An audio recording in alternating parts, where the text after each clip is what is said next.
If you remember in a previous episode, I mentioned 7 sites along the Silk Road located in Shananxi that are applying to be on the World Cultural Heritage List. Well, all these 7 sites are very special in their own right, and the Dafo Temple we talked about last time was just the beginning. Do you guys remember that Dafo Temple, which had more than 1,000 Buddhas in it? Amazing, huh? Well, today we're going to talk about another destination that belongs to this list, and this place is home to the very iconic Dayanta and Xi'an Temple. Dayanta, located in the Yanta area of Xi'an, is a Buddhist temple that was constructed during the Tang Dynasty. The Dayanta pagoda was actually built by a Chinese monk called Xuanzang, and he had made it in a very unique Indian style. But if he was Chinese, why the Indian influence? Well, during the Tang Dynasty, monk Xuanzang would constantly travel to India, more specifically to a city there called Tianzhu, to study more about Buddhism.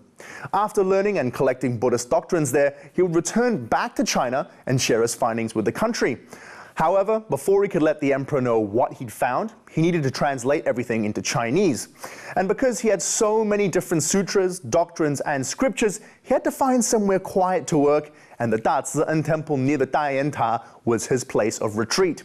After translation, he needed a place to keep them well protected, because some scriptures were written on pattra leaves, and these scriptures are called Bei Ye Jing. So the Dayanta became home for all his research, so now you can see why he was so fond of Indian architecture.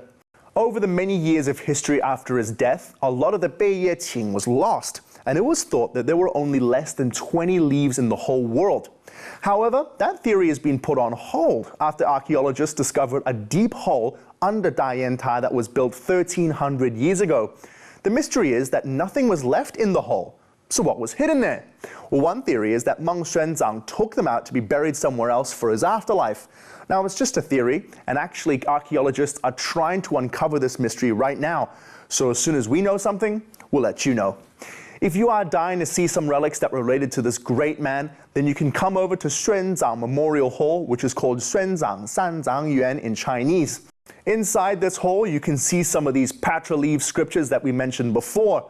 Now, aside from that, they also showcase a lot of Buddhist murals, some stunning Buddhist statues, as well as a statue of Xuanzang himself sitting there. So next time you want to travel to Xi'an, don't forget to learn more about monk Xuanzang and his travels along the Silk Road, and make sure you get to Dayanta.